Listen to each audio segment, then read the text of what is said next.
I'm bringing greetings from Chapter GT, Marco Island, Florida, and I'm Mershon, and I'm the author of Mom's Gone, Now What? And I'm Chris Kotlowski, and I am the author of My Mom's Gone, Now What? And our books are what brought us together, and we're here to spend some time with you, and we're looking forward to it. We are. And the first step in my book of 10 steps is to tell your story to a trusted person. So in addition to telling my own story in my book, I also interviewed 50 daughters that had a whole variety of losses to get their stories as well. But today we're going to start with Chris's story. So I lost my mom when I was 32. We had just had our oldest son, Austin, and he was 2 months old. It's been almost 25 years, and there's been a lot of growth and a lot of change. And in the beginning, I didn't realize how sick she was. And I learned that she had cardiovascular disease for many, many years. And so losing her, I just really felt like the wheels came off. I was just a new mom, and I lost my support system, my coach. We were very close. I would ask her questions about everything. And now that I was a new mom, I wanted to ask her all those questions. It also opened up the opportunity for me to look at my own health, as I have high cholesterol, which we'll get into a little bit on taking care of ourselves. But then we had another son and our daughter, and life has been great. But really, I committed to understanding losing my mom. I went through the pain and the grief and the suffering and the striving to thriving. Exactly. And what I wrote in my book was really the journey of getting my life back on track and not accepting that sadness and loneliness and regrets were going to be my identity. Exactly. So we'll get into that a little bit more, but Exactly. Let's hear your story. Well, one of the reasons that we're taking the time to share our stories is that they're very different. So my mother died when I was 8, and her mother died when she was 3. So I'm the motherless daughter of a motherless daughter.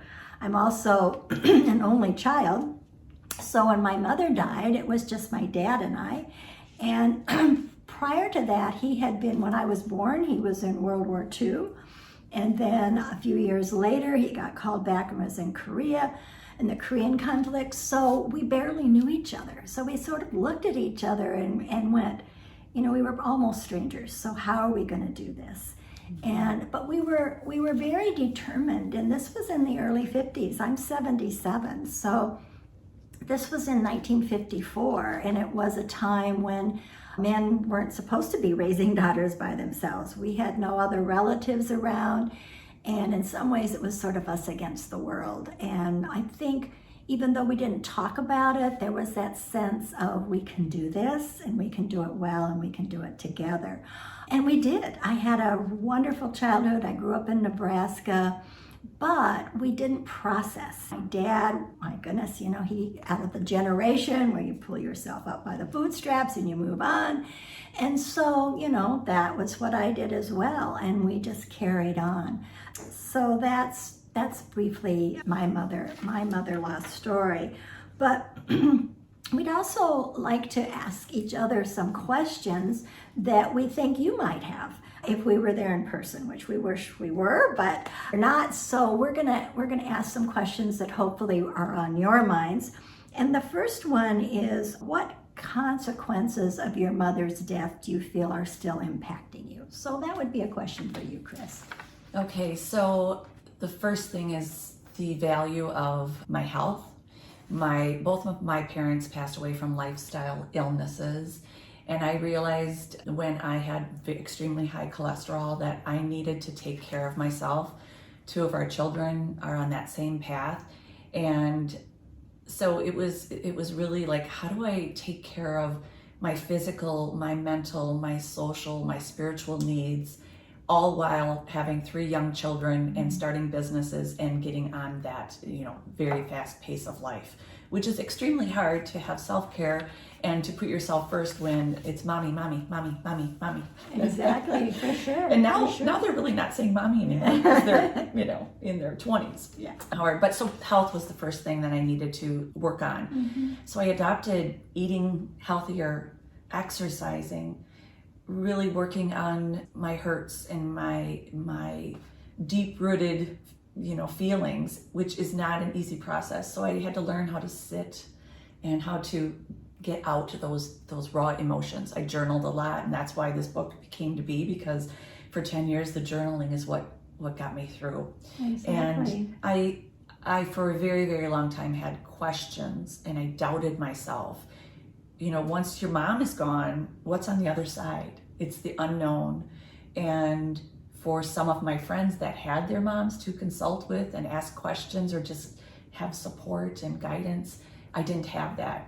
And I didn't want to go down the path of being jealous or self-pity. So I learned independence, and that I'm stronger than what I ever gave myself credit for. And to this day, I have friends that say to me, how did you speak at your mom's funeral? And that strength came from my mom. Absolutely. And also our children, know my mom through me. So consequences are feeling my feelings, telling those people that I love, that I truly love them, taking care of my health. And I want to be older. I'm already old, but I want to be older. I want to enjoy my grandchildren as my mom never had the opportunity. Absolutely. So what are your thoughts on that? Well, for me, it took me a long time to come to this realization, but I think I've had a lifelong fear of abandonment, having lost a parent at age 8. And by the way, I don't think I mentioned it, but my mother died of leukemia, which there wasn't much you could do for that in those days. And her mother died as a consequence of a ruptured appendix. So it was nothing that was hereditary particularly. I mean, of course, cancer can be, but that has never been in my thought process. But anyway, after a lot of work, I've come to the conclusion that because of mother loss, I've had a fear of abandonment, which leads to a fear of confrontation. Because if you confront someone, especially someone who you're in a close relationship with, then there's that possibility that they will emotionally, if not physically, abandon you. So that's been ongoing. And also, and this is something that I've really just kind of realized more recently, and that's being the motherless daughter of a motherless daughter. So having been mothered, at least those early years, by someone that wasn't mothered, that I think it's difficult for me, as much as I love my family and my friends, but I think it's difficult for me to go to that sort of next level and really have the deep love and intimacy that I might have, had I had that from my mother. So that's more of a recent revelation.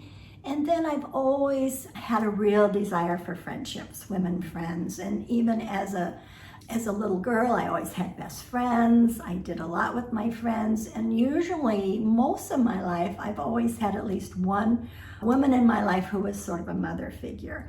And now at 77, that's getting harder to do because I become the mother figure for people. But that still is true. And I have a friend now who's only, 5 or 6 years older than I am, but she's very motherly. And I love that about her. And it's very meaningful to me. So those are some of the ongoing pieces in my life. And with that, I think with friendships and being vulnerable and reaching out and sharing those raw emotions, it can be really scary. And then with the abandonment, then it's conflict and moving through conflict. Exactly. So when and how did you cope with your mom's death? Well, as I said earlier, at the beginning, that early on, I probably really didn't. I mean, I just went on. As a little kid, I didn't like being different. So if kids started talking about families, I would move away from that circle because I didn't like saying, my mom is dead. I don't have a mom. And in those days, there was so little divorce, as many of you know, in the 50s and even the 60s. It was so rare that kids didn't have two parents living at home. So I think there was that. And then in terms of how did I deal, I think it really wasn't until I was 45 and going through a divorce. I was married for 25 years and divorced and started doing therapy as a result of the divorce. And my therapist says, it's what you really need to be working on is mother loss issues. And so I did that in tandem. And that was when I came to a lot of understanding this whole abandonment piece and a lot of other pieces that I have dealt with. That's when it happened. It was more at 45, ongoing. I mean, we're constantly bending ourselves, and hopefully we're constantly growing. Mm-hmm. So what about you, Chris? Well, I really didn't cope with her death for about a decade. And I got on the fast pace, go, take care of all the details, and really didn't. I was almost forced to slow down because I sold one of our businesses and my life changed. And I decided to stay home with the children for a few years.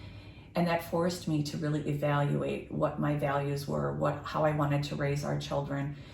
And I didn't want to be broken. Mm-hmm. And so the strength that came was I went to grieving groups, I journaled, I tried to connect with my feelings because I really disconnected. It was my thinking brain for constantly, for every day in, day and out, and the details separated from how I was feeling. And I was stuffing my emotions to the point when I really started connecting with how I truly felt. I didn't identify with them. Friends would say, "How are you feeling?" I didn't know how to answer that. Was I angry, frustrated, happy, sad, elated? I mean, happiness always comes naturally. Of course, and you say, "Oh, I'm just fine. I'm just fine." But a lot can hide behind the smile. For sure. So it is what is behind our smile.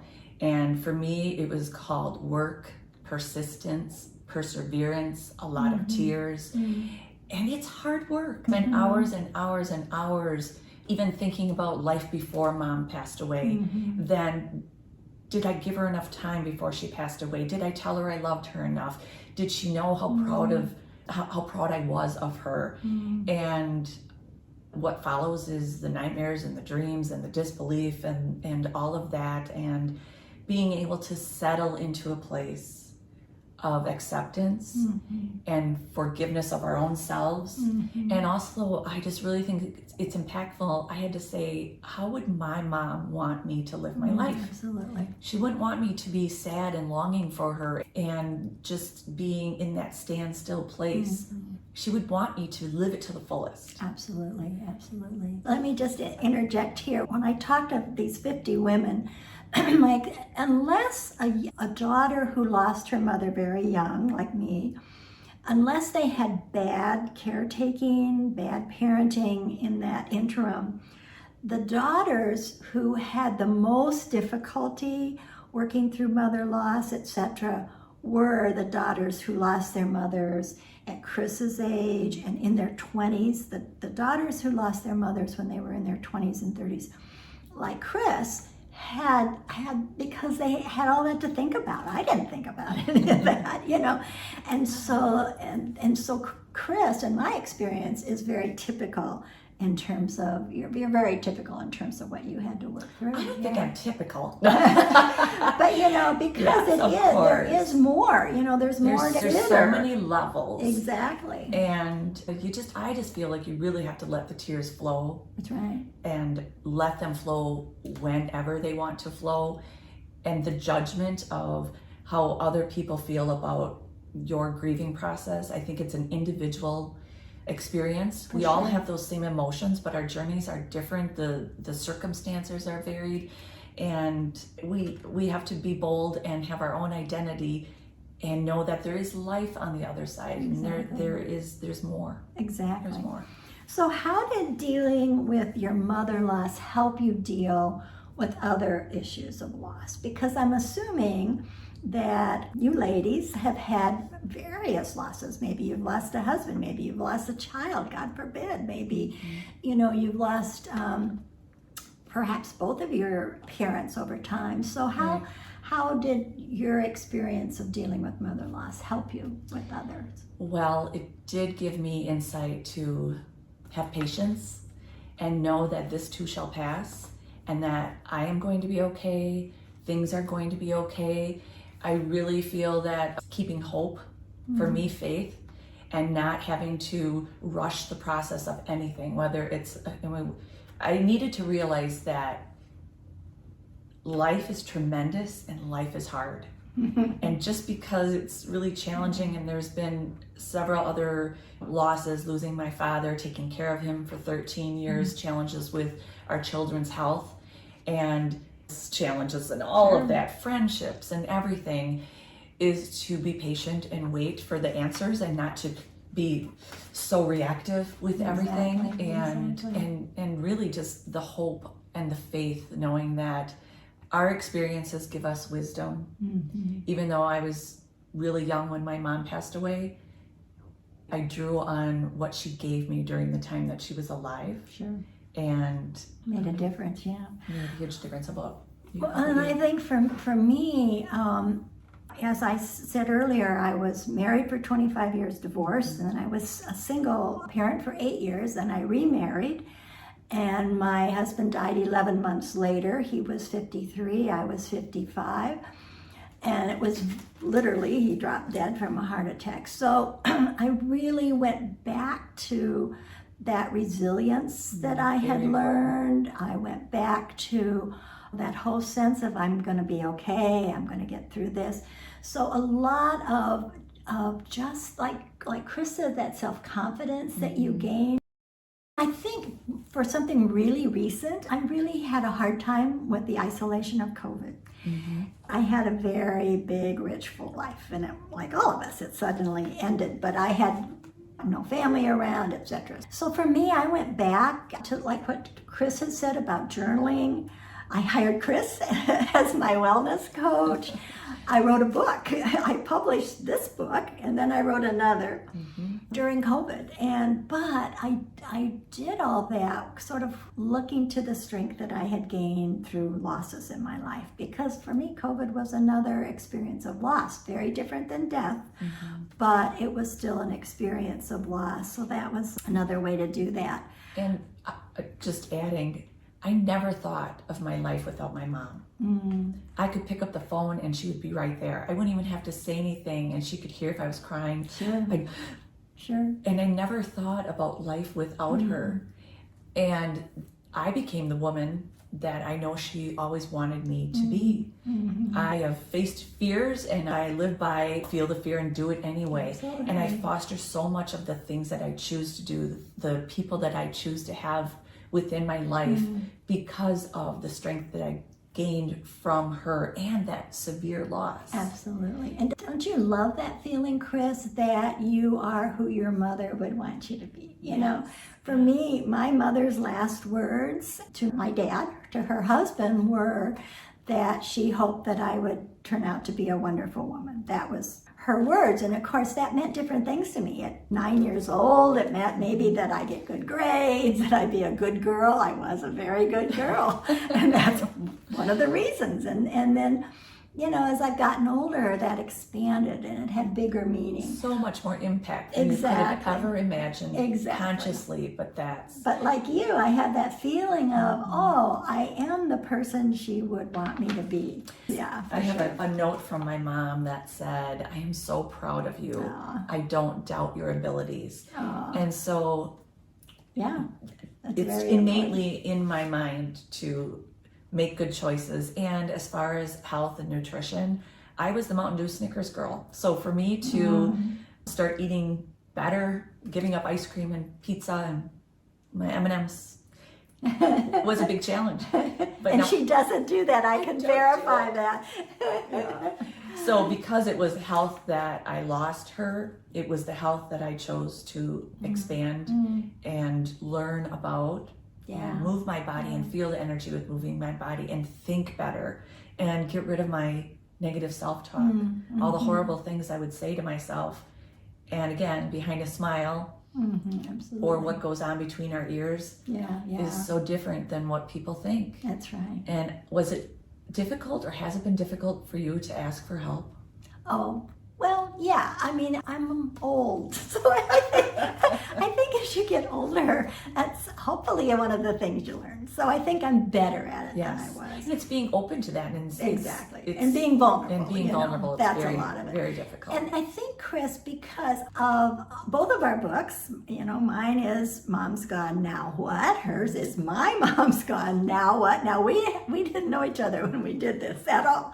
But anyway, let's do a little bit of the now what for our ladies in our audience. So what would you challenge them in terms of the now what? Ooh, that's a great question. So I would challenge all of you to sit quietly and reminisce the life that you've lived, and all of the good and the bad, and cherish each moment, because it was a gift for you. It brought you to where you are right now, no matter what your age, and have every experience be a blessing, and find the meaning between all of them. I like to do life mapping, where it's like, oh, well, that happened, well, then this happened, and then this happened, which we just don't know. It's all an unknown. I say take challenges and take risks and believe and celebrate your victories. It's a victory sometimes when we get up and we choose to be happy. I think happiness is a choice. There are many times where we're tired, or we're sore, or we're not looking forward to what we have to do for the day, but it's a choice. And so it's a conscious effort. Absolutely. My first boss said, Chris, you would rather slit your wrist than ask for help. And it was very true for 45 years of my life. And when I realized that I needed to not be the bossy cow and the control freak and the know-it-all, and I said, you know what, I'm not okay. I'm not okay. And jumping off the cliff into all of the what am I not okay about is scary, but it's worth it. Yeah, absolutely. It's worth it. I think the best thing is freedom, joy. Absolutely, absolutely. And I know you believe this too. I would challenge all of you to have an attitude of gratitude. 100%. And Chris and I talk a lot about this. What are we grateful for, And when you have that gratitude, and even if you have a recent loss, it's like, what are you grateful for about that person? Instead of having the loss be all about me, this is what I lost, oh no. It's what am I grateful for? Right. Like Chris has said so much about, she was grateful for all that her mother instilled in her. And I'm grateful for Chris. And she's been a really, really important part of my life in the recent year. And I'm grateful that we can bring these programs to you and to others. So we're grateful for this opportunity, and Chris is going to wrap us up. Okay, well, let's just wrap this up. Thank you so much. We appreciate you taking the time and inviting us to be a part of this experience with you. We wish you the very best. We want you to feel the best that you can feel, and be your own best friend. There you go. Absolutely.